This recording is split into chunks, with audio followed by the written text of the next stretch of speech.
السلام عليكم ورحمة الله.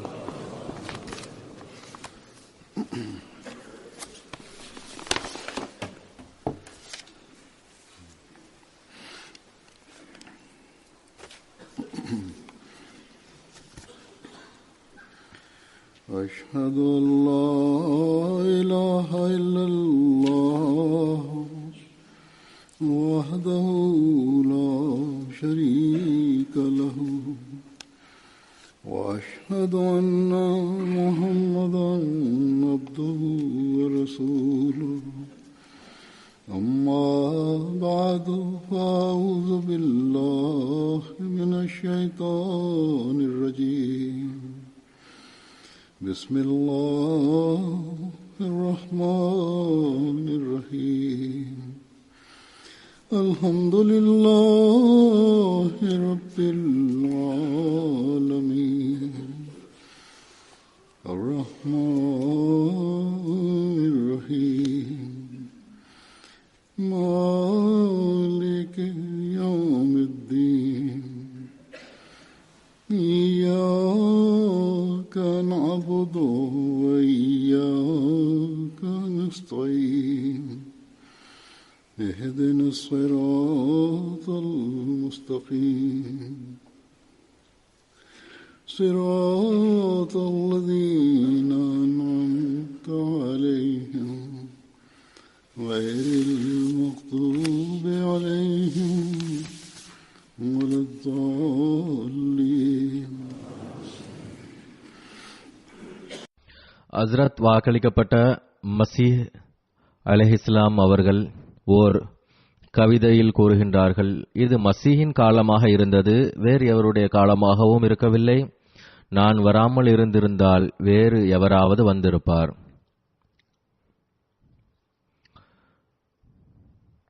முஸ்லிம்கள் கடந்து கொண்டிருந்த அந்த காலம் வேதனையுடைய முஸ்லிம்களுக்கு மிகவும் நிம்மதி இழக்கச் செய்யக்கூடிய ஒரு காலமாக இருந்தது.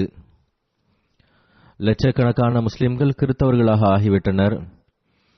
ஹஸ்ரத் நபிகள் நாயகம் ஸல்லல்லாஹு அலைஹி வஸல்லம் அவர்களின் கூற்றுக்கிணங்க எப்படிப்பட்ட நிலைமை ஏற்பட்டிருந்ததென்றால், ஈமான் கார்த்திகை நட்சத்திரம் வரை சென்றடைந்திருந்தது. செயலளவில் முஸ்லிம்களிடத்தில் மார்க்கமும் எஞ்சியிருக்கவில்லை, இஸ்லாத்தின் உண்மைத்துவமும் எஞ்சியிருக்கவில்லை. இஸ்லாத்திற்காக வேதனை கொண்டவர்கள் ஏதேனும் மசீஹ் வந்து தத்தளித்துக் கொண்டிருக்கின்ற இஸ்லாத்தின் இந்த கப்பலை காப்பாற்ற வேண்டும் என்று எதிர்பார்த்துக் கொண்டிருந்தனர். அதில் ஒரு சான்றோர் ஹஜ்ரத் சூஃபி அஹ்மத் ஜான் சாஹிப் லூதியான்வி அவர்களும் ஆவார்கள். தொலைதூரம் வரை அவர்களது புகழ் பரவியிருந்தது. அவர்களுக்கென்று ஏராளமான சீடர்கள் இருந்தனர். அவர்களின் உயர் அந்தஸ்தின் காரணமாக ஜம்முவினுடைய மகாராஜா, நீங்கள் ஜம்மு வந்து எனக்காக துவா செய்யுங்கள் என்று அன்னாரிடம் கேட்டுக்கொண்டார். ஆனால் அன்னார் நிராகரித்து விட்டார்கள். மேலும் துவா செய்ய வேண்டுமென்றால் என்னிடம் வாருங்கள் என்று கூறினார்கள். எவ்வாறு இருப்பினும் பெரிய பெரிய மனிதர்கள் அவர்களின் சீடர்களாக இருந்தார்கள். ஆரம்பத்திலிருந்தே சூஃபி அஹ்மத் ஜான் சாஹிப் அவர்களுக்கு ஹஜ்ரத் வாக்களிக்கப்பட்ட மசீஹ் அலைஹிஸ்ஸலாம் அவர்களோடு ஆழமான கொள்கை பிடிப்பு இருந்தது. ஆனால் ஹஜ்ரத் வாக்களிக்கப்பட்ட மசீஹ் அலைஹிஸ்ஸலாம் அவர்கள் அப்போது வாதம் செய்திருக்கவில்லை. மேலும் ஹஜ்ரத் வாக்களிக்கப்பட்ட மசீஹ் அலைஹிஸ்ஸலாம் அவர்களினுடைய வாதத்திற்கு முன்பே அன்னார் வஃபாத் ஆகிவிட்டார்கள். அவர்கள் அந்த காலத்தினுடைய நிலைமையை கண்டு ஒரு முறை ஹஜ்ரத் வாக்களிக்கப்பட்ட மசீஹ் அலைஹிஸ்ஸலாம் அவர்களிடம், நோயாளியாகிய எங்களின் பார்வை உங்களின் மீதே இருக்கின்றது, இறைவனுக்காக நீங்கள் மசீஹாவாக ஆகுங்கள் என்று கூறினார்கள். எவ்வாறு இருப்பினும் நான் கூறியது போன்று ஹஜ்ரத் வாக்களிக்கப்பட்ட மசீஹ் அலைஹிஸ்ஸலாம் அவர்களின் வாதத்திற்கு முன்பே அன்னார் வஃபாத்தாகிவிட்டார்கள். ஆனால் அன்னார் தான் இக்காலத்தின் இமாமும் வாக்களிக்கப்பட்ட மசீஹும் ஆவார்கள் என்ற நிச்சய உறுதி இருந்தது. எனவேதான் அவர்கள் தமது சந்ததிகளுக்கும் சீடர்களுக்கும் எப்போது வாதம் செய்யப்பட்டாலும் நீங்கள் ஏற்றுக்கொள்ளுங்கள் என்று அறிவுறுத்தி இருந்தார்கள். எவ்வாறு இருப்பினும் நுட்பமான ஞானமுடையவர்கள் சான்றோர்கள் இஸ்லாத்தினுடைய தத்தளித்துக் கொண்டிருக்கும் கப்பலை இந்த காலத்தில் ஒருவரால் காப்பாற்ற முடியும் என்றால் அது ஹஜ்ரத் மிர்சா குலாம் அஹ்மத் காதியானி அலைஹிஸ்ஸலாம் அவர்களாலேயே முடியும் என்று அறிந்திருந்தனர். ஏனென்றால் அன்னார் பராஹின் அஹ்மதியாவை எழுதி இஸ்லாத்தின் எதிரிகளின் வாயை அடைத்தார்கள். அன்னாரது புத்தகங்கள், விவாதங்கள் போன்றவைகளுக்கு இஸ்லாத்தின் எதிரிகளால் பதிலளிக்க இயலவில்லை. அன்னார் வாதம் செய்யாதவரை பெரும் பெரும் ஆலிம்கள் அன்னாரின் கொள்கைகளை ஏற்று வந்தனர். ஆனால் அல்லாஹினுடைய கட்டளையினால் அன்னார் வாதம் செய்தபோது அதே ஆலிம்கள் தனது சுய நலன்களின் காரணமாக அன்னாரை எதிர்க்க ஆரம்பித்தனர். இன்று வரை அதே சுயநல ஆலிம்கள் தான் அன்னாரை எதிர்த்து வருகின்றனர். மேலும் முஸ்லிம்களின் உள்ளத்திலும் ஹஸ்ரத் வாக்களிக்கப்பட்ட மசீஹ் அலைஹிஸ்ஸலாம் அவர்கள் மற்றும் அன்னாரது ஜமாத்திற்கு எதிராக வெறுப்பை ஏற்படுத்திக் கொண்டிருக்கிறார்கள். ஹஸ்ரத் வாக்களிக்கப்பட்ட மசீஹ் அலைஹிஸ்ஸலாம் அவர்கள் தனது எண்ணற்ற எழுத்துக்கள், சொற்பொழிவுகள் மற்றும் சபைகளில் தனது வாதம் உண்மையானது என்பதற்கான சான்றுகளை வழங்கினார்கள். காலத்தின் தேவைக்கேற்ப வாக்களிக்கப்பட்ட மசீஹின் வருகை மற்றும் அன்னாருக்கு கிடைக்கும் இறை உதவிகள் போன்றவற்றை எடுத்து கூறினார்கள். தூய உள்ளம் கொண்டவர்களுக்கு புரிந்துவிட்டது. ஆனால் எவர்களின் உள்ளத்தில் காழ்ப்புணர்ச்சி இருந்ததோ, சுயநலம் இருந்ததோ அவர்களுக்கு புரியவில்லை. இப்போது நான் ஹஜ்ரத் வாக்களிக்கப்பட்ட மசீஹ் அலைஹிஸ்ஸலாம் அவர்களுடைய சொற்களிலேயே சில விஷயங்களை எடுத்து கூறுவேன். இதை அன்னாரே கூறியுள்ளார்கள். இஸ்லாத்தில் பிதாத்துகள், அதாவது மார்க்கத்தில் புதிதாக புகுத்தப்பட்டவைகள் நுழைந்துவிட்டது என்பது தொடர்பாகவும், மார்க்கம் தனது அசல் வடிவில் இல்லை என்றும், ஆலிம்கள் தத்தமது விளக்கங்களை கொடுத்துள்ளார்கள் என்றும், மேலும் எண்ணற்ற பிதாத்துகள் முஸ்லிம்களிடத்தில் உருவாகிவிட்டது என்பது தொடர்பாகவும், மேலும் செயல் வடிவில் முஸ்லிம்கள் இஸ்லாத்தை விட்டு வெகு தூரம் சென்று விட்டார்கள் என்றும், பிற மார்க்கங்கள் குறிப்பாக கிறித்தவ பாதிரிமார்கள் திட்டங்களை தீட்டி இஸ்லாத்தின் மீது தாக்குதல் தொடுக்கின்றனர் என்றும், மேலும் இந்த நிலைமையை பற்றிய முன்னறிவிப்பை அல்லாஹ் மற்றும் அவனது தூதர் செய்திருந்தார்கள் என்றும், மேலும் இஸ்லாத்தின் மறுமலர்ச்சிக்கு ஒருவர் அனுப்பப்படுவார் என்பது தொடர்பாக அல்லாஹ் மற்றும் அவனது தூதர் முன்னறிவித்திருந்தார்கள் என்கின்ற விஷயங்களை எடுத்து கூறியவாறு ஹஜ்ரத் வாக்களிக்கப்பட்ட மசீஹ் அலைஹிஸ்ஸலாம் அவர்கள் இவ்வாறு கூறுகின்றார்கள்.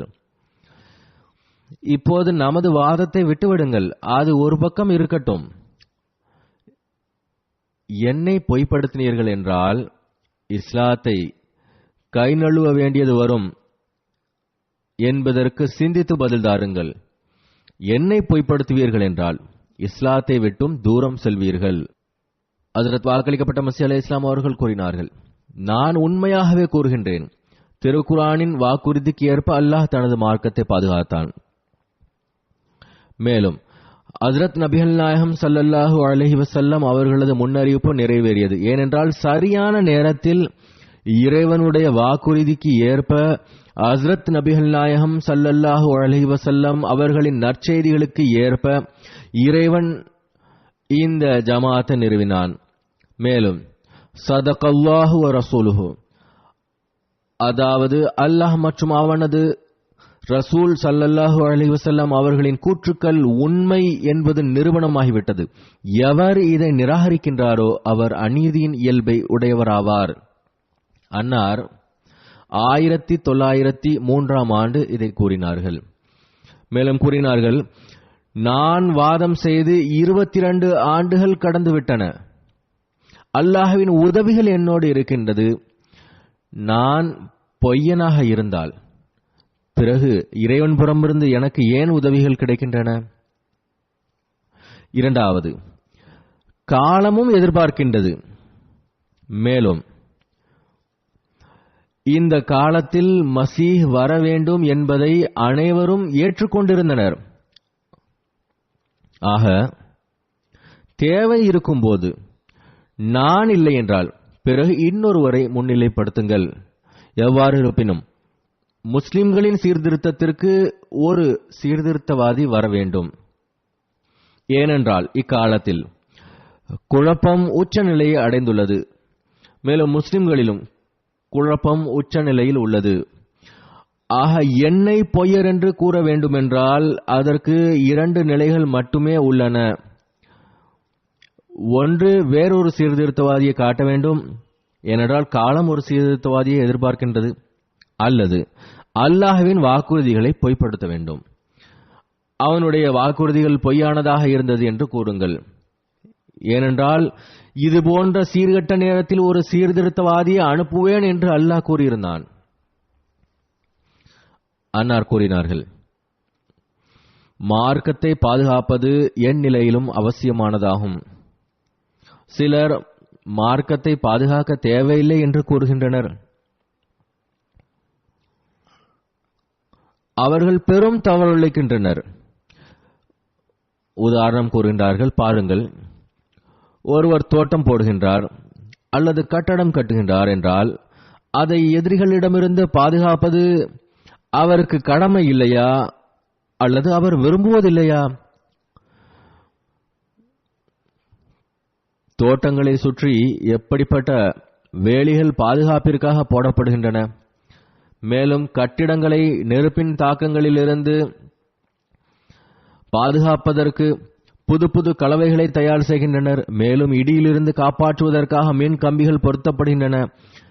இது மனிதனிடத்தில் பாதுகாப்பிற்காக இயல்பாகவே உள்ள ஒரு குணாதிசயத்தை வெளிப்படுத்துகின்றது. அவ்வாறு இருக்க அல்லாஹ் தனது மார்க்கத்தை பாதுகாப்பதற்காக அவ்வாறு செய்வது அவனுக்கு ஆகமற்றதா?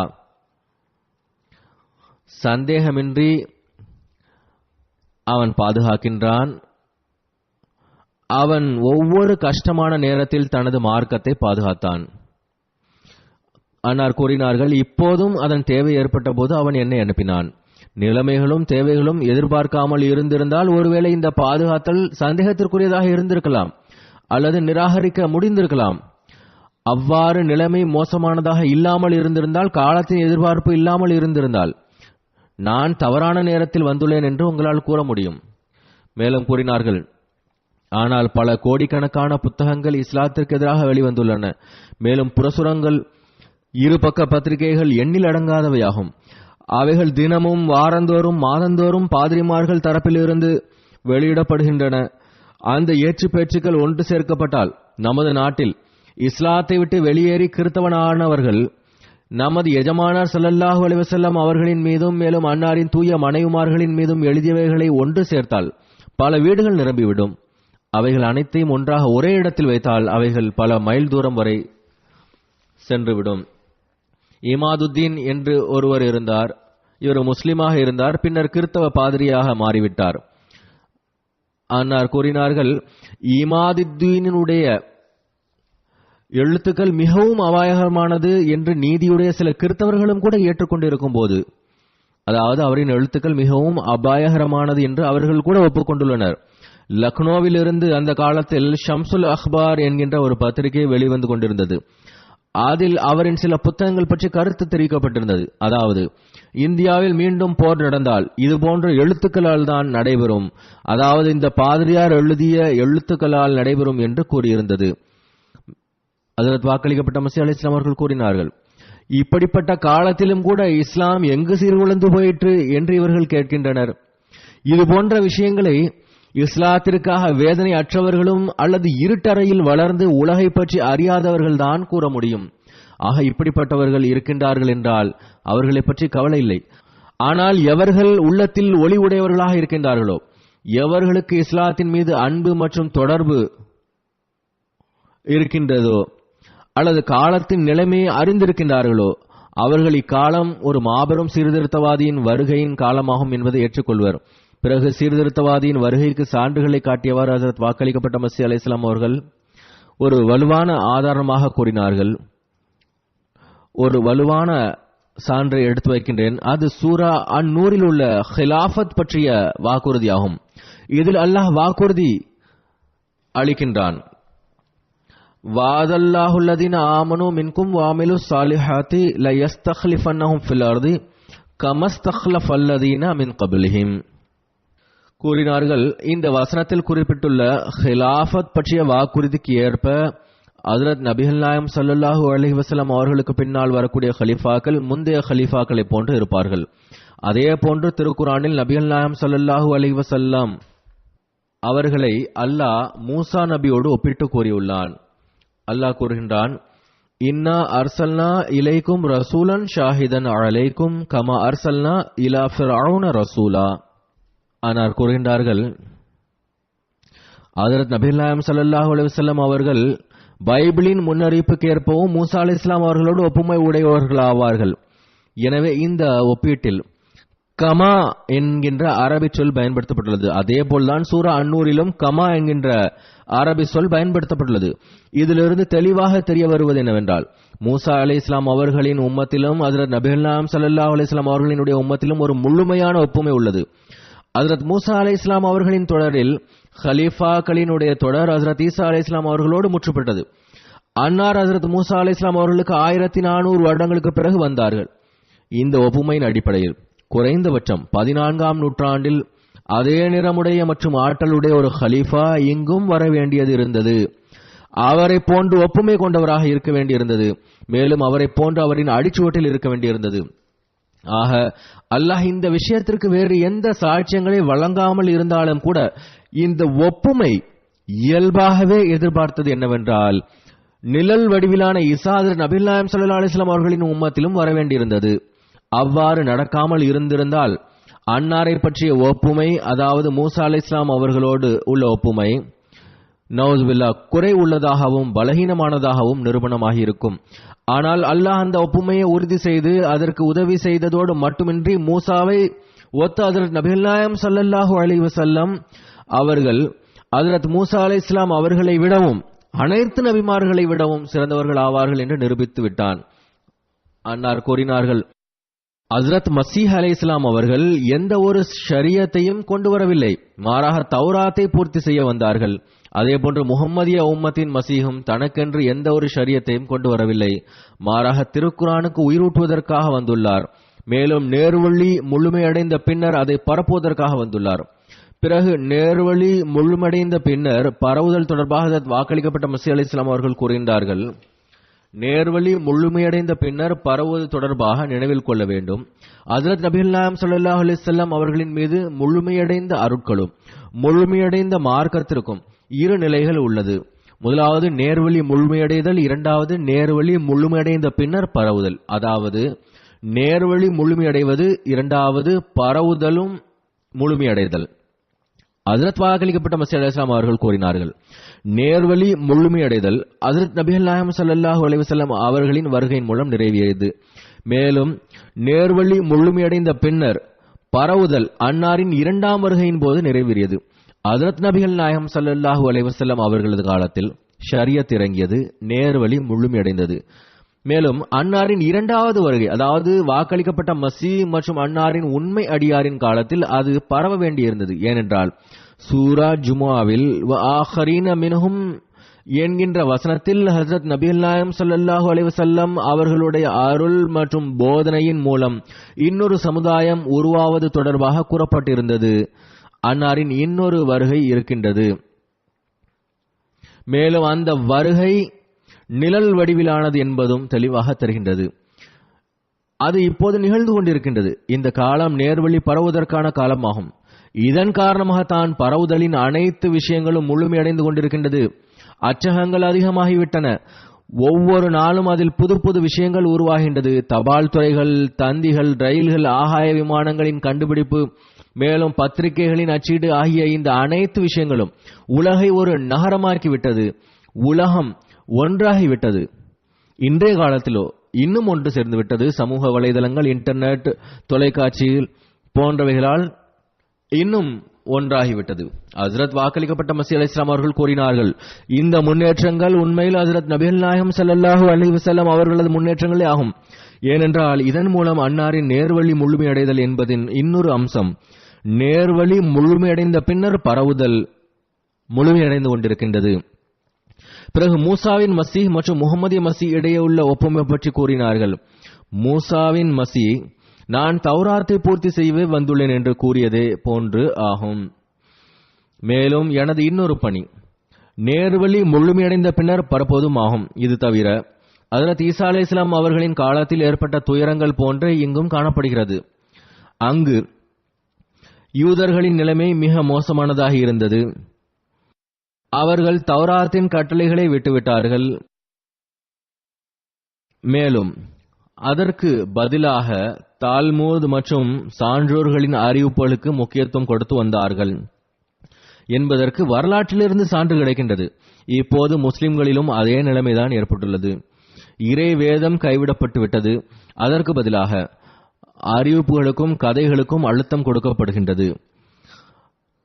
பிறகு அன்னார் கூறுகின்றார்கள், இவை அனைத்தையும் தவிர்த்தும் கூட இந்த ஒப்புமையை முழுமை செய்யக்கூடிய இன்னொரு ரகசியமும் உள்ளது. அது என்னவென்றால், ஹஜ்ரத் மசீஹ் நல்லொழுக்க போதனைகளுக்கு அழுத்தம் கொடுத்தார்கள். மேலும் மூசாவின் உம்மத்தில் நடந்த போர்களை சீர்திருத்த வந்தார்கள். அவர்கள் எந்த வாளையும் ஏந்தவில்லை. வாக்களிக்கப்பட்ட மசீஹிற்கும் இதுவே விதிக்கப்பட்டிருந்தது. அவர் இஸ்லாத்தின் சிறப்புகளின் உண்மையான செயல் முன்மாதிரியை நிலைநாட்ட வேண்டியது இருந்தது. மேலும் இஸ்லாம் வாளால் பரவியது என்று செய்யப்படக்கூடிய ஆட்சேபனையை களைய வேண்டியது இருந்தது. இந்த குற்றச்சாட்டு வாக்களிக்கப்பட்ட மசீஹின் காலத்தில் முற்றிலும் களையப்பட இருந்தது. ஏனென்றால் வாக்களிக்கப்பட்ட மசீஹ் அதற்கு எதிராக பேசுவார். மேலும் இஸ்லாம் அன்பு நேசத்தின் போதனையை வழங்குகின்றது, அதன் மூலமே பரவியது என்பதை எடுத்துக் கூறுவார். ஏனென்றால் அவர் இஸ்லாத்தின் உயிருள்ள அருட்கள், உண்மையான அருட்கள் மூலம் அதன் உண்மைத்துவத்தை உலகில் நிலைநாட்டுவார். இன்று இந்த முன்னேற்றமடைந்த காலத்திலும் கூட இஸ்லாம் முழுக்க முழுக்க தனது தூய போதனைகள் மற்றும் அதனுடைய அருட்கள் மற்றும் கனிகள் தாக்கத்தை ஏற்படுத்தக்கூடியதும் பலன் தரக்கூடியதாகவும் இருக்கின்றதோ, அதே போன்று எல்லா காலத்திலும் தாக்கத்தை ஏற்படுத்தக்கூடியதாகவும் பலனை தரக்கூடியதாகவும் இருந்தது என்பதை நிரூபிப்பார். இந்த காரணத்தினால்தான் ஹஜ்ரத் நபிகள் நாயகம் ஸல்லல்லாஹு அலைஹி வஸல்லம் அவர்கள் வரக்கூடிய மசீஹை பற்றி முன்னறிவித்ததோடு அதில் யலவுல் ஹர்ப், அதாவது அவர் போரை நிறுத்துவார் என்று கூறினார்கள். இப்போது இந்த அனைத்து சாட்சியங்களையும் ஒன்று சேர்த்து பாருங்கள். வானத்திலிருந்து ஒரு ஆண்மகன் இறங்க வேண்டும் என்பது அவசியமானதாக இல்லையா? ஒவ்வொரு நூற்றாண்டிலும் முஜதித் வர வேண்டும். மேலும் இந்த நூற்றாண்டில் கண்டிப்பாக முஜதித் வர வேண்டும் என்பதை ஏற்றுக்கொண்டிருக்கும் போது ஹஜ்ரத் நபிகள் நாயகம் ஸல்லல்லாஹு அலைஹி வஸல்லம் அவர்களுக்கு ஹஜ்ரத் மூசா அலைஹிஸ்ஸலாம் அவர்களோடு ஒப்புமை இருக்கின்ற பட்சத்தில் இந்த நூற்றாண்டின் முஜதித் மசீஹாக இருக்க வேண்டியது அவசியமானதாக இருந்தது. ஏனென்றால் மசீஹ் அலைஹிஸ்ஸலாம் அவர்கள் ஹஜ்ரத் மூசா அலைஹிஸ்ஸலாம் அவர்களுக்கு 14வது நூற்றாண்டில் வந்தார்கள். இப்போதும் 14ஆம் நூற்றாண்டாகும். பிறகு நீங்கள் என்னை பொய்ப்படுத்துகின்றீர்கள் என்றால் அல்லாஹ் மற்றும் அவனது தூதரை பொய்ப்படுத்துவதாகும் என்பது தொடர்பாக ஹஜ்ரத் வாக்களிக்கப்பட்ட மசீஹ் அலைஹிஸ்ஸலாம் அவர்கள் கூறுகின்றார்கள், என்னை மறுப்பது உண்மையில் என்னை மறுப்பது அல்ல, மாறாக அல்லாஹ் மற்றும் அவனது தூதர் ஸல்லல்லாஹு அலைஹி வஸல்லம் அவர்களை மறுப்பதாகும். ஏனென்றால் எவர் என்னை பொய்ப்படுத்துகின்றாரோ அதன் மூலம் அவர் நஊது பில்லாஹ் அல்லாஹ்வை பொய்ப்படுத்துகின்றார். அக மற்றும் புற குழப்பங்கள் உச்சத்தை அடைந்திருப்பதை அவர் கண்ட பிறகும் கூட, மேலும் அல்லாஹ் இன்னா நஹ்னு நஸல்னா ஸிக்ர வ இன்னா லஹு லஹாஃபிஸூன் என்ற வாக்குறுதிக்கு ஏற்ப பாதுகாப்பிற்கான எந்த ஏற்பாட்டையும் செய்யவில்லை என்று கூறுகிறார். அதாவது அல்லாஹ் ஹிலாஃபத் பற்றிய வசனத்தில் மூசாவினுடைய உம்மத்தை போன்று இந்த முஹம்மதிய உம்மத்திலும் ஹலீஃபாக்களின் தொடரை ஏற்படுத்துவான் என்று வாக்குறுதி அளித்துள்ளான். வெளிப்படையாக இந்த கொள்கையை உடையவர்களாக இருக்கின்றனர். ஆனால் அல்லாஹ் அந்த வாக்குறுதியை பூர்த்தி செய்யவில்லை. மேலும் இப்போது எந்த ஹலீஃபாவும் வரவில்லை என்று கூறுவது எதுவரை எடுத்துச் செல்லும் என்றால், திருக்குரானில் அல்லாஹ் ஹஜ்ரத் நபிகள் நாயகம் ஸல்லல்லாஹு அலைஹி வஸல்லம் அவர்களை ஹஜ்ரத் மூசா அலைஹிஸ்ஸலாம் அவர்களோடு ஒப்பிட்டு கூறியது சரியல்ல என்று கூற வேண்டியது வரும். அல்லாஹ் பாதுகாப்பானாக. எனவே முழுமையான ஒப்புமைக்கு மூசாவின் உம்மத்தில் 14ஆம் நூற்றாண்டில் ஒரு மசீஹ் வந்ததை போன்று இந்த உம்மத்திலும் 14ஆம் நூற்றாண்டில் ஒரு மசீஹ் வரவேண்டியது இருந்தது. பிறகு அவ்வாறே ஆஹரீன மின்ஹும் லம்மா யல்ஹகு பிஹிம் என்ற வசனத்தையும் மறுக்க வேண்டியது வரும். மேலும் அவ்வாறே திருக்குரானின் வேறு பல வசனங்களையும் பொய்ப்படுத்த வேண்டியது வரும். கூறினார்கள், மீண்டும் சிந்தியுங்கள், என்னை பொய்ப்படுத்துவது ஒரு சாதாரண விஷயமா? இதை நான் கூறவில்லை, மாறாக இறைவன் மீது ஆணையிட்டு கூறுகின்றேன், இதுவே உண்மையாகும். எவர் என்னை விடுவாரோ மேலும் என்னை பொய்ப்படுத்துவாரோ அவர் நாவினால் அவ்வாறு செய்யாவிட்டாலும் அவர் செயலளவில் முழு குரானையும் பொய்ப்படுத்தி விட்டவர் ஆவார். அவர் இறைவனை விட்டுவிட்டார். பிறகு ஹஜ்ரத் வாக்களிக்கப்பட்ட மஸீஹ் அலைஹிஸ்ஸலாம் அவர்கள் கூறுகின்றார்கள், என்னை பொய்ப்படுத்துவது என்பது உண்மையில் என்னை பொய்ப்படுத்துவதல்ல, மாறாக நபிகள் நாயகம் ஸல்லல்லாஹு அலைஹி வஸல்லம் அவர்களை பொய்ப்படுத்துவதாகும். ஒருவர் என்னை பொய்ப்படுத்த துணிவதற்கு முன்பு தனது உள்ளத்தில் சற்று சிந்திக்கட்டும். மேலும் அவர் யாரை பொய்ப்படுத்துகிறார் என்று அவரது உள்ளத்திடமே அவர் ஃபத்வா கேட்கட்டும். அன்னாரை பொய்ப்படுத்துவதனால் ஹஜ்ரத் நபிகள் நாயகம் ஸல்லல்லாஹு அலைஹி வஸல்லம் அவர்களை எவ்வாறு பொய்ப்படுத்துதல் ஆகும் என்பது தொடர்பாக மேலும் விளக்கியவாறு அன்னார் கூறுகின்றார்கள், ஒவ்வொரு நூற்றாண்டிலும் ஒரு முஜத்தித் வருவார் என்று நபிகள் நாயகம் ஸல்லல்லாஹு அலைஹி வஸல்லம் அவர்கள் வாக்குறுதி வழங்கியிருந்தார்கள். அது பொய்யானது. பிறகு அன்னார் இமாமுக்கும் மின்கும், அதாவது உங்களிலிருந்தே உங்களுக்கு இமாமாக இருப்பார் என்று கூறியதும் தவறாகும். அல்லாஹ் பாதுகாப்பானா. மேலும் சிலுவை குழப்பத்தின் காலத்தில் ஒரு மசீஹை பற்றி நற்செய்தி வழங்கியதும் நவுதுபில்லாஹ் தவறானதாகிவிட்டது. ஏனென்றால் குழப்பம் இருக்கின்றது, ஆனால் வர வேண்டிய அந்த இமாம் இன்னும் வரவில்லை. ஆக இது போன்ற விஷயங்களை ஒருவர் ஏற்றுக்கொள்கிறார் என்றால் அவர் செயல் வடிவில் ஹஜ்ரத் நபிகள் நாயகம் ஸல்லல்லாஹு அலைஹி வஸல்லம் அவர்களை பொய்ப்படுத்துகின்றாரா இல்லையா? நான் உங்களுக்கு விளக்கமாக கூறுகிறேன். என்னை பொய்ப்படுத்துவது என்பது சாதாரண விஷயம் அல்ல. என்னை காஃபிர் என்று கூறுவதற்கு முன்பு நீங்கள் காஃபிராக வேண்டியது வரும். என்னை மார்க்கமற்றவன் என்று வழி தவறியவன் என்றும் கூறுவதற்கு தாமதமாகும். ஆனால் அதற்கு முன்பு உங்களுடைய வழிகேட்டை ஏற்றுக்கொள்ள வேண்டியது வரும். என்னை திருக்குரான் மற்றும் ஹதீஸை கைவிட்டு விட்டவன் என்று கூறுவதற்கு முன்பு உங்களுக்கு திருக்குரான் மற்றும் ஹதீஸை கைவிட வேண்டியது வரும். பிறகும் கூட அவரே விடுவர். நான் திருக்குரான் மற்றும் ஹதீஸை மெய்ப்படுத்தவே வந்துள்ளேன். நான் வழி தவறியவன் அல்ல, மாறாக நேர்வழி வழங்குபவனே ஆவேன். நான் காஃபிர் அல்ல, மாறாக மூமின்களில் முதன்மையானவனை போன்றவன் ஆவேன். நான் கூறுகின்ற அனைத்தும் உண்மையாகும். இதை இறைவன் எனக்கு வெளிப்படுத்தி இருக்கின்றான். எவருக்கு இறைவன் மீது நம்பிக்கை இருக்குமோ, மேலும் திருக்குரான் மற்றும் ஹஜ்ரத் நபிகள் நாயகம் ஸல்லல்லாஹு அலைஹி வஸல்லம் அவர்களை உண்மையாளர் என்று ஏற்றுக்கொண்டுள்ளாரோ அவர் நான் கூறுவதை கேட்டு அமைதியாக இருப்பதே அவரின் மீது அத்தாட்சி முழுமையடைதல் ஆகும். ஆனால் எவர் எதிர்ப்பதில் துணிபவராகவும் துரதிர்ஷ்டவாதியாகவும் உள்ளாரோ அவருக்கு என்ன சிகிச்சை செய்வது அல்லாஹ்வே அவருக்கு புரிய வைப்பான். பிறகு மசீஹின் வருகை பற்றிய ஒரு சில அடையாளங்களை பற்றி எடுத்துக் கூறியவாறு ஹஜ்ரத் வாக்களிக்கப்பட்ட மஸீஹ் அலைஹிஸ்ஸலாம் அவர்கள் கூறுகின்றார்கள், உண்மையில் இந்த ரயில்வே மசீஹ் மௌதின் அடையாளமாகும். திருக்குரானில் இது தொடர்பான சைகை உள்ளது. வைதல் ஐஷார ஓத்திலத், அதாவது 10 மாத கர்ப்பிணி பெண் ஒட்டகங்கள் கைவிடப்படும் போது என்று வந்துள்ளது. ஹஜ்ரத் வாக்களிக்கப்பட்ட மஸீஹ் அலைஹிஸ்ஸலாம் அவர்கள் கூறுகின்றார்கள், இறை அச்சத்தில் மார்க்கமுடைமை உள்ளது. ல யுத்ருகன்னல் கிலாஸ், அதாவது ஒட்டகங்கள் கைவிடப்படும் போது என்பதில் ரயில் பற்றிய முன்னறிவிப்பு இருப்பதை சிந்திப்பவர்கள் உணர முடியும். இதன் பொருள் ரயில் இல்லை என்றால் பிறகு ஒட்டகங்கள் எதனால் கைவிடப்பட்டது என்கின்ற சம்பவத்தை அவர்கள் கூற வேண்டும். முந்தைய வேதங்களிலும் கூட முன்னறிவிப்பு உள்ளது, அதாவது அந்த காலத்தில் போக்குவரத்து எளிதாகிவிடும். ஹஜ்ரத் வாக்களிக்கப்பட்ட மஸீஹ் அலைஹிஸ்ஸலாம் அவர்கள் கூறினார்கள், உண்மை என்னவென்றால் எந்த அளவுக்கு அடையாளங்கள் நிறைவேறிவிட்டதென்றால் இவர்கள் இந்த மைதானத்தை விட்டே ஓடிவிட்டனர். மஹதியின் அடையாளமாக குறிப்பிடப்பட்டிருந்த சூரிய சந்திர கிரகணங்கள் ரமதான் மாதத்தில் வெளிப்படவில்லையா? அதே போன்று வாகனங்களும் வந்துவிட்டது. இந்த அடையாளங்கள் கூறுவது என்னவென்றால் வாக்களிக்கப்பட்ட மசீஹ் வந்துவிட்டார். இவர்கள் நம்மை ஏற்றுக்கொள்ளவில்லை என்றால் பிறகு வேறொருவரை தேட வேண்டும். மேலும் அவர் யார் என்று கூற வேண்டும். ஏனென்றால் கூறப்பட்ட அனைத்து அடையாளங்களும் பூர்த்தியாகிவிட்டன. ஆனால் கூறினார்கள், என்னை பரிசோதிக்க வேண்டும் என்றால் நபித்துவ வழியில் பரிசோதிக்க வேண்டும். நல்லெண்ணத்தோடு நற்பேற்றோடு ஆதாரங்களைக் கண்டு புரிந்து கொள்ளுங்கள். பிடிவாதம் கொண்டால் ஒன்றும் புரியாது, திருக்குரானும் கூட நேரு வழி வழங்காது.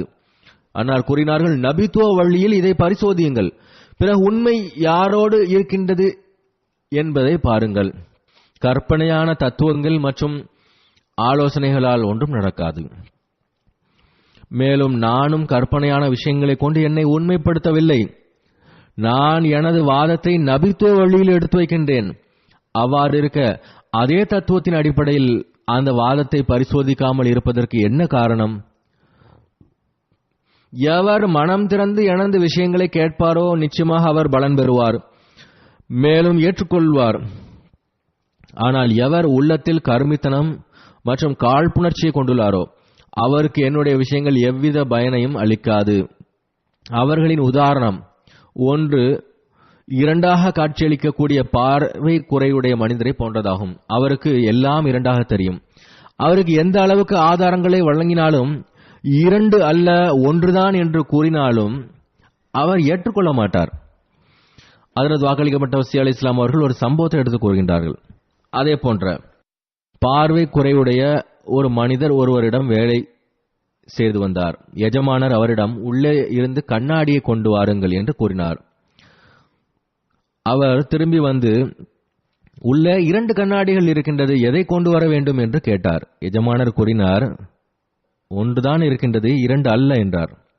அந்த பார்வை குறையுடைய மனிதர் பிறகு நான் பொய்யனா என்றார். நான் 2 பார்த்தேன், ஆனால் நீங்களோ 1 என்கின்றீர்கள் என்றார். அதற்கு எஜமானர் அம்மனிதரிடம், அப்படி என்றால் அதில் ஒன்றை உடைத்துவிடு, அடுத்ததை கொண்டு வா என்றார். அப்போது உடைத்த போதுதான் தெரிய வந்தது, 1 மட்டும்தான் இருந்தது, அதை அவர் உடைத்து விட்டார் என்று புரிய வந்தது. அதற்கு வாக்களிக்கப்பட்ட மஸீஹ் அலைஹிஸ்ஸலாம் அவர்கள் கூறினார்கள், எனக்கு எதிராக உள்ளவர்கள் இது போன்றவர்களே ஆவார்கள். இவர்கள் மீண்டும் மீண்டும் எடுத்து வைப்பது ஹதீஸ்களே ஆகும். ஆனால் அந்த ஹதீஸ் தொடர்பாகவும் கூட இவர்கள் சந்தேகிக்கின்றனர். ஒரு காலத்தில் அவர்களின் இதுபோன்ற நடத்தைகளை மக்கள் எள்ளி நகையாடுவார்கள் என்று அவர்களுக்கு தெரியவில்லை. உண்மையை தேடுகின்ற ஒவ்வொருவரும் நம்மிடம் அதை கேட்க உரிமை உடையவராக இருக்கின்றனர். அதற்கு நாமும் நபிமார்கள் எதை முன்வைத்தார்களோ அதையே முன்வைக்கின்றோம். திருக்குரான், ஹதீஸ் மற்றும் அறிவு சார்ந்த ஆதாரங்களை, அதாவது காலத்தின் தேவைகளை முன்வைக்கின்றோம். பிறகு இறைவன் எனது கைகளால் வெளிப்படுத்திய அடையாளங்களை காட்டுகின்றோம். நான் ஒரு வரைபடத்தை தயார் செய்துள்ளேன். அதில் ஏறக்குறைய 150 அடையாளங்கள் வழங்கப்பட்டுள்ளன. அதற்கு கோடிக்கணக்கானோர் சாட்சியாக இருக்கின்றனர். அன்னார் கூறினார்கள், வீணான விஷயங்களை எடுத்து வைப்பது நற்பேறு பெற்றவர்களின் பணியல்ல. இதன் காரணமாகத்தான் ஹஜ்ரத் நபிகள் நாயகம் ஸல்லல்லாஹு அலைஹி வஸல்லம் அவர்கள் அதாவது மஸீஹ் மவ்ஊத் ஹக்கமாக, அதாவது நீதிநெறி தீர்ப்பவராக வருவார் என்று கூறினார்கள். அவருடைய தீர்ப்பை ஏற்றுக்கொள்ளுங்கள் என்றார்கள். எவர்களுடைய உள்ளத்தில் விஷமம் உள்ளதோ அவர்கள் ஏற்க விரும்பாததன் காரணத்தால் வீணான அத்தாட்சிகளையும் ஆட்சேபனைகளையும் முன்வைக்கின்றனர். அவர்கள் நினைவில் கொள்ளட்டும், அல்லாஹ் தனது வாக்குறுதிக்கேற்ப வலுவான தாக்குதல்களால் எனது உண்மைத்துவத்தை நிரூபிப்பான். ஹஜ்ரத் வாக்களிக்கப்பட்ட மஸீஹ் அலைஹிஸ்ஸலாம் அவர்கள் கூறினார்கள், நான் நிச்சயமாக நம்புகிறேன், நான் பொய்யாக கூறினால் அவன் உடனடியாக என்னை அழித்திருப்பான். ஆனால் எனது இந்த அனைத்து விஷயங்களும் அவனுடையதாகும். நான் அவன் புறமிருந்தே வந்துள்ளேன். என்னை பொய்ப்படுத்துவது என்பது அவனை பொய்ப்படுத்துவதாகும். எனவே அவனே எனது உண்மைத்துவத்தை வெளிப்படுத்துவான். மௌலவிகளின் பிடிவாத தன்மை ஹஜ்ரத் வாக்களிக்கப்பட்ட மஸீஹ் அலைஹிஸ்ஸலாம் அவர்களுடைய காலத்திலும் இருந்தது. அதைத்தான் அன்னார் கூறினார்கள். அவர்கள் ஆதாரத்தை கொண்டு பேச விரும்புவதில்லை, மேலும் புரியவும் விரும்புவதில்லை. இன்றும் அவர்களது நிலைமை அவ்வாறே உள்ளது. அடையாளங்கள் தொடர்பாக மேலும் விளக்கியவாறு ஹஜ்ரத் வாக்களிக்கப்பட்ட மஸீஹ் அலைஹிஸ்ஸலாம் அவர்கள் கூறுகின்றார்கள், முதலில் திருக்குரான் மற்றும் தௌராத்தின் முன்னறிவிப்புக்கேற்பவும் ஹஜ்ரத் நபிகள் நாயகம் ஸல்லல்லாஹு அலைஹி வஸல்லம் அவர்கள் ஹஜ்ரத் மூசா அலைஹிஸ்ஸலாம் அவர்களோடு ஒப்புமை உடையவர்கள் என்பதை ஏற்றுக்கொண்டுள்ளீர்கள். அந்த ஒப்புமைக்கு மிக முக்கியமான விஷயம் என்னவென்றால், இதற்கு முன்னரும் கூறப்பட்டது போன்று மூசாவின் உம்மத்தில் அன்னாருக்கு பிறகு ஹலிஃபாக்களின் தொடர் இருந்தது போன்று இங்கும் வரவேண்டியது இருந்தது. வேறு எந்த ஆதாரங்கள் இல்லாமல் இருந்தாலும் கூட இந்த ஒப்புமையானது இயல்பாகவே ஒரு ஹலிஃபாக்களின் தொடர் இருக்க வேண்டும் என்பதை எதிர்பார்க்கின்றது. இரண்டாவதாக, ஹிலாஃபத் பற்றிய வாக்குறுதி வழங்கிய அந்த வசனத்தில் அல்லாஹ் ஹிலாஃபத்தின் தொடரை உருவாக்குவதாக வாக்குறுதி வழங்கியுள்ளான். மேலும் அந்த தொடரை முந்தைய ஹிலாஃபத்தின் தொடரோடு ஒத்ததாக கூறியிருக்கின்றான். கமஸ்தக்லஃப் அல்லதீன மின் கபில்ஹிம் என்று கூறியுள்ளான். இந்த ஹிலாஃபத் பற்றிய முன்னறிவிப்புள்ள வசனத்திற்கு ஏற்ப இந்த ஒப்புமைக்கு மிக முக்கியமானது என்னவென்றால், மூசாவின் உம்மத்தில் ஹாத்தமுல் ஹுலஃபாவாக மஸீஹ் வந்ததை போன்று இந்த உம்மத்திலும் ஹாத்தமுல் ஹுலஃபாவாக வரவேண்டியது இருந்தது. மூன்றாவது விஷயம், ஹஜ்ரத் நபிகள் நாயகம் ஸல்லல்லாஹு அலைஹி வஸல்லம் அவர்கள் இமாமுக்கும் மின்கும் என்று கூறியுள்ளார்கள். அதாவது உங்களிலிருந்தே உங்களுக்கு இமாமாக இருப்பார். நான்காவது விஷயம், ஒவ்வொரு நூற்றாண்டின் ஆரம்பத்திலும் ஒரு முஜத்தித் தோன்றுவார் என்று ஹஜ்ரத் நபி ஸல்லல்லாஹு அலைஹி வஸல்லம் அவர்கள் கூறியுள்ளார்கள். எனவே இந்த நூற்றாண்டிலும் ஒரு முஜத்தித் வர வேண்டியது அவசியமானதாக இருந்தது. மேலும் அக்காலத்தில் உள்ள குழப்பங்களை சீர்திருத்துவதே முஜத்திதின் பணியாகும். எனவே இக்காலத்தில் அதிகமாக இருக்கக்கூடிய குழப்பம் கிறித்தவ குழப்பமாகும். எனவே இந்த காலத்தின் முஜத்தித் சிலுவையை முறிக்கக்கூடியவராக இருக்க வேண்டும். அவருடைய பெயர் வாக்களிக்கப்பட்ட மசீஹ் ஆகும். ஐந்தாவது விஷயம் என்னவென்றால், மூசாவின் ஹிலாஃபத்தின் ஒப்புமையின் அடிப்படையில் ஹாத்தமுல் குலஃபா இந்த உம்மத்தின் 14ஆம் நூற்றாண்டில் வர வேண்டியது இருந்தது. ஏனென்றால் ஹஜ்ரத் மூசா அலைஹிஸ்ஸலாம் அவர்களுக்கு பிறகு 14ஆம் நூற்றாண்டில் தான் மசீஹ் அலைஹிஸ்ஸலாம் அவர்கள் வந்தார்கள். ஆறாவது விஷயம் என்னவென்றால், வாக்களிக்கப்பட்ட மசீஹிற்கு சொல்லப்பட்டிருந்த விஷயங்களில் பெரும்பான்மை நிறைவேறிவிட்டது. உதாரணமாக, ரமலானில் சூரிய சந்திர கிரகணங்கள் 2 முறை நடைபெற்றது, ஹஜ் தடை செய்யப்படுதல், ஜுஸ்ஸென்னின் என்ற நட்சத்திரம் வெளிப்படுதல், பிளேக் நோய் பரவுதல், ரயில் கண்டுபிடிப்பு, ஒட்டகங்கள் கைவிடப்படுதல் போன்றவை. ஏழாவது விஷயம் என்னவென்றால், சூரா ஃபாத்திஹாவின் துஆவிலிருந்து தெரிய வருவது என்னவென்றால், வரக்கூடியவர் இந்த உம்மத்திலிருந்து வருவார். சுருக்கமாக 1-2 அல்ல, மாறாக நூற்றுக்கணக்கான சான்றுகள் உள்ளன. அதாவது வரக்கூடியவர் இந்த உம்மத்திலிருந்து தான் வர வேண்டும். மேலும் வரவேண்டிய நேரமும் இதுவே ஆகும்.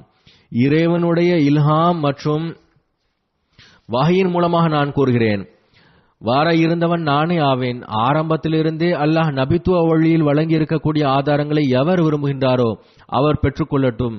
எனக்கு ஆதரவாக வெளிப்பட்ட ஆதாரங்களை பாருங்கள். எதிரிகளின் நிலையை கண்டு எனக்கு மிகவும் வருத்தம் ஏற்படுகின்றது. அவர்கள் எதையெல்லாம் அடையாளமாக கூறி வந்தார்களோ அவைகள் நிறைவேறிய போது அதன் உண்மை தன்மை பற்றி ஆட்சேபிக்கின்றனர். உதாரணமாக, ஆரம்பத்தில் சூரிய சந்திர கிரகண அடையாளத்தை கேட்டு வந்தனர். இப்போது அவர்கள் அந்த ஹதீஸ் சரியானதல்ல என்கின்றனர். ஆனால் எவரேனும் அவர்களிடத்தில் எதை இறைவன் சரியானதாக நிரூபித்திருக்கின்றானோ அது அவர்கள் கூறுவதால் பொய்யாகிவிடுமா என்று கேட்க வேண்டும். ஹஜ்ரத் வாக்களிக்கப்பட்ட மசீஹ் அலைஹிஸ்ஸலாம் அவர்கள் கூறுகின்றார்கள், வருத்தத்திற்குரிய விஷயம் என்னவென்றால், இதனால் நாம் மசீஹை பொய்ப்படுத்தவில்லை, மாறாக நபிகள் ஸல்லல்லாஹு அலைஹி வஸல்லம் அவர்களை பொய்ப்படுத்துகின்றோம் என்பதற்காக வெட்கப்படவும் இல்லை. என்னுடைய உண்மைக்கு ஆதரவாக சூரிய சந்திர கிரகணம் மட்டுமல்ல, மாறாக ஆயிரக்கணக்கான சான்றுகளும் சாட்சியங்களும் உள்ளன. ஒன்று இல்லாவிட்டாலும் கூட ஒன்றும் கெட்டு போக போவதில்லை. ஆனால் இந்த முன்னறிவிப்பு பொய் என்று கூற முடியாது. வருத்தம் என்னவென்றால், இவர்கள் என்னை எதிர்ப்பதற்காக உண்மையாளர்களின் தலைவரான ஹஜ்ரத் நபிகள் நாயகம் ஸல்லல்லாஹு அலைஹி வஸல்லம் அவர்களின் கூற்றை பொய்யாக்க முயற்சிக்கின்றனர். நான் இந்த முன்னறிவிப்பை மிக வலுவோடு வைக்கின்றேன். ஏனென்றால் இது நமது எஜமானரின் உண்மைத்துவத்திற்கு சான்றாகும். எனவே கணிப்பின் மைகொண்டு எழுதிய ஹதீஸ்களை சம்பவம் நிகழ்ந்தேறி உண்மைப்படுத்தியது. இப்போது அதை நிராகரிப்பது நம்பிக்கையற்றதும் சாபத்திற்குரியதும் ஆகும். ஹதீஸ்களை ஆராய்பவர்கள் நாங்கள் திருடர்களை பிடித்து விட்டோம் என்றா கூறுகின்றனர்? இல்லை, மாறாக எந்த ஹதீஸ்கள் சரியில்லையோ அது தொடர்பாக இன்ன நபரின் நினைவாற்றல் சரியில்லை, மேலும் அவரின் உண்மை தன்மையில் சற்று சந்தேகங்கள் உள்ளன என்றே கூறுவர். அன்னார் கூறினார்கள், ஒரு ஹதீஸ் வெளிப்படையாக பலகீனமானதாக இருந்தாலும் கூட அதன் முன்னறிவிப்பு நிறைவேறிவிட்டால் பிறகு அது சரியானதாகி விடுகின்றது என்பதை ஹதீஸ் வல்லுநர்கள் ஏற்றுக்கொண்டுள்ளனர். அந்த அடிப்படையில் இந்த ஹதீஸ் சரியானது இல்லை என்று கூற எவ்வாறு துணிச்சல் வருகிறது? அதற்கு வாக்களிக்கப்பட்ட மசீஹ் அலைஹிஸ்ஸலாம் அவர்கள் கூறினார்கள், நினைவில் கொள்ளுங்கள், நேரடியான வாசகங்களின் மூலமாக வரக்கூடியவர் பரிசோதிக்கப்படுகின்றார். அவைகள் அவருக்கு உதவுகின்றன. பிறகு அறிவு எந்த உதாரணமுமின்றி ஒரு விஷயத்தை ஏற்றுக்கொள்ளாததன் காரணமாக அத்தோடு அறிவு சார்ந்த ஆதாரங்களும் வழங்கப்படுகின்றது. அது சாட்சியாக வழங்கப்படுகின்றது. எல்லாவற்றுக்கும் மேலாக இறை உதவி அவரோடு இருக்கின்றது. எவருக்கேனும் சந்தேகம் இருக்கும் என்றால் அவர் என் முன்னால் வந்து நபித்துவ வழியின் அடிப்படையில் எனது உண்மைத்துவத்திற்கான சான்றை என்னிடமிருந்து பெறட்டும். நான் பொய்யனாக இருப்பேன் என்றால் நான் ஓடிவிடுவேன். ஆனால் அவ்வாறு இல்லை. அல்லாஹ் 19 வருடங்களுக்கு முன்பு என்னிடம் கூறினான், யன்சுரக்கல்லாஹு ஃபீ மவாத்தின், அதாவது இறைவன் பல மைதானங்களில் உமக்கு உதவுவான். இதை எழுதுவதற்கு 19 ஆண்டுகளுக்கு முன்பு அன்னாருக்கு இந்த இல்ஹாம் இறங்கியது. அன்னார் கூறினார்கள், எனவே நபிமார்கள் எவ்வாறு பரிசோதிக்கப்பட்டார்களோ அதே போன்று சோதித்து பாருங்கள். அந்த தரத்தில் நிச்சயமாக என்னை உண்மையாளனாக கண்டுகொள்வீர்கள் என்று நான் வாதம் செய்து கூறுகிறேன். நாம் பார்க்கின்றோம், அல்லாஹ் பல்வேறு மைதானங்களில் அன்னாருக்கு உதவி செய்துள்ளான். அன்னார் கூறினார்கள், நான் இந்த விஷயத்தை சுருக்கமாக கூறியுள்ளேன். இதை நீங்கள் சிந்தித்து பாருங்கள். இறைவனிடம் துஆ செய்யுங்கள், அவன் வல்லமை உள்ளவனாவான், ஏதேனும் வழியை திறப்பான். அவனது உதவி ஒத்தாசைகள் உண்மையாளர்களுக்கே கிடைக்கின்றன. அன்னாரின் சபையில் மௌலைமார்கள் பற்றி பேசப்பட்டது. ஒருவர் ஹஜ்ரத் வாக்களிக்கப்பட்ட மஸீஹ் அலைஹிஸ்ஸலாம் அவர்களிடம், மௌலைமார்கள் இப்போது மஸீஹ் அலைஹிஸ்ஸலாம் அவர்களுடைய மரணம் உறுதியாகின்ற ஹுத்பாவை கொடுப்பதில்லை என்று கூறினார். அதற்கு ஹஜ்ரத் வாக்களிக்கப்பட்ட மஸீஹ் அலைஹிஸ்ஸலாம் அவர்கள் கூறினார்கள், இனிமேல் பெயரை கூட எடுக்க மாட்டார்கள். மேலும் எவராவது அவரை பற்றி பேசினால் அவர்கள் மஸீஹ் மற்றும் மஹதியின் பேச்சை விட்டுவிடுங்கள் என்று கூறுவார்கள். எவ்வாறு இருப்பினும் மௌலவி நிலை இதுவே ஆகும். அவர்கள் தமது சுயநலன்களுக்காக ஹஜ்ரத் வாக்களிக்கப்பட்ட மஸீஹ் அலைஹிஸ்ஸலாம் அவர்களை எதிர்க்கின்றனர். தாம் மட்டும் எதிர்ப்பதில்லை, மாறாக ஹஜ்ரத் வாக்களிக்கப்பட்ட மஸீஹ் அலைஹிஸ்ஸலாம் மற்றும் அன்னாரின் ஜமாத்தோடு பொய்யான விஷயங்களை சேர்த்து முஸ்லிம் மக்களின் உள்ளத்தில் ஜமாத்திற்கு எதிராக வெறுப்பை உருவாக்குகின்றனர். ஹஜ்ரத் வாக்களிக்கப்பட்ட மஸீஹ் அலைஹிஸ்ஸலாம் அவர்கள் உண்மையை அறிந்து கொள்வதற்கான வழிமுறையை கூறியவாறு கூறினார்கள். உண்மையை அறிய வேண்டுமென்றால் பிறகு இறைவனிடத்தில் தொழுகையில் துஆ கேளுங்கள். அன்னார் கூறுகின்றார்கள், மனிதன் வெறுப்பு மற்றும் பிடிவாதத்தை விட்டு விலகி உண்மை வெளிப்படுவதற்காக இறைவன் பக்கம் கவனம் செலுத்தினால் 40 நாட்கள் முழுமையடைந்திருக்காது. அதற்கு முன்பு அவருக்கு உண்மை வெளிப்படும் என்று நான் உறுதியாக நம்புகிறேன். உண்மையை தேடுவதற்காக தூய உள்ளத்தோடு தேடினால் நிச்சயம் வெளிப்படும். ஆனால் மிக குறைவானவர்களே இந்த நிபந்தனையோடு இறைவனிடத்தில் தீர்ப்பை எதிர்பார்க்கின்றனர். தங்களுடைய குறைமதி மற்றும் வெறுப்பு மற்றும் பிடிவாதத்தின் காரணமாக இறைவனுடைய வழியை மறுக்கின்றனர். அதன் காரணமாக ஈமானை வீணாக்கி விடுகின்றனர். ஏனென்றால் அந்த வழி இறைநேசர் மீது நம்பிக்கை இல்லை என்றால் பிறகு நபித்துவம் மீதும் நம்பிக்கை இல்லை. அதன் காரணமாக நபித்துவத்தையும் மறுக்க வேண்டியது வருகிறது. நபியை மறுப்பதன் மூலமாக இறைவனை மறுக்க வேண்டியது வருகின்றது. இவ்வாறு முற்றிலுமாக ஈமான் வீணாகி விடுகின்றது. அல்லாஹ் முஸ்லிம்களுக்கு அறிவை வழங்குவானாக. அவர்கள் மௌலவிகளின் பேச்சில் விழாதிருப்பார்களாக, தங்களது அறிவை பயன்படுத்துவார்களாக, மேலும் களப்பற்ற முறையில் இறைவனிடம் உதவியை நாடுபவர்களாக திகழ்வார்களாக. அல்லாஹ் அவர்களது உள்ளத்தை திறப்பானாக. மேலும் அவர்கள் ஹஜ்ரத் வாக்களிக்கப்பட்ட மஸீஹ் அலைஹிஸ்ஸலாம் அவர்களை ஏற்றுக்கொண்டு இன்றைய நாட்களில் முஸ்லிம் உலகம் சிக்கி தவிக்கும் வித்தியாசமான இந்த நிலையிலிருந்து வெளிவருவார்களாக. இவர்களுக்கு அதிலிருந்து தப்பிப்பதற்கான எந்த வழியும் தென்படவில்லை. பாகிஸ்தானிலும் புது புது அமைப்புகள் உருவாகியுள்ளன. லப்பைக் யா ரசூலுல்லா என்ற அமைப்பு நடைபயணம் சென்று லாகூரை சிறைபிடித்தனர். பிறகு இஸ்லாமாபாத்தை சிறைபிடித்தனர். பிறகு அதே பெயரை உடைய இன்னொரு அமைப்பு இஸ்லாமாபாத்தை சிறைபிடித்து வைத்துள்ளனர். எந்த இராணுவமும் எந்த சட்டமும் அவர்களை தடுக்க முடியவில்லை. லப்பைக் யா ரசூலுல்லா என்று கூறக்கூடியவர்கள் உண்மையில் அஹ்மதிகளாகிய நாமே ஆவோம்.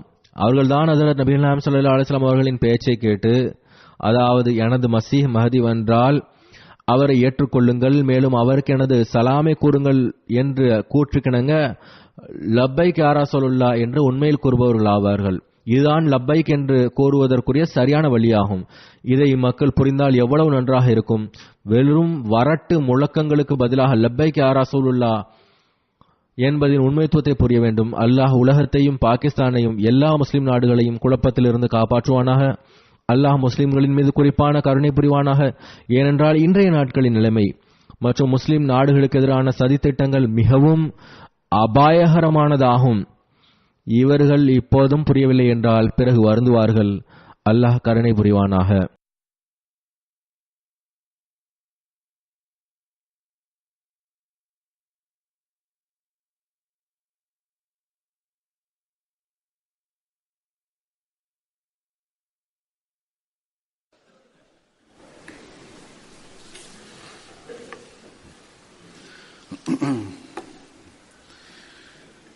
الحمد لله الحمد لله الحمد لله نحمده ونستعينه ونستغفره ونؤمن به ونتوكل عليه ونعوذ بالله من شرور أنفسنا ومن سيئات أعمالنا من يهده الله فلا مضل له ومن يضلل فلا هادي له ونشهد أن لا إله إلا الله ونشهد أن محمدا عبده ورسوله عباد الله رحمكم الله إن الله يأمر بالعدل والإحسان وإيتاء ذي القربى وينهى عن الفحشاء والمنكر والبغي يعظكم لعلكم تذكرون اذكروا الله يذكركم وادعوه يستجب لكم ولذكر الله أكبر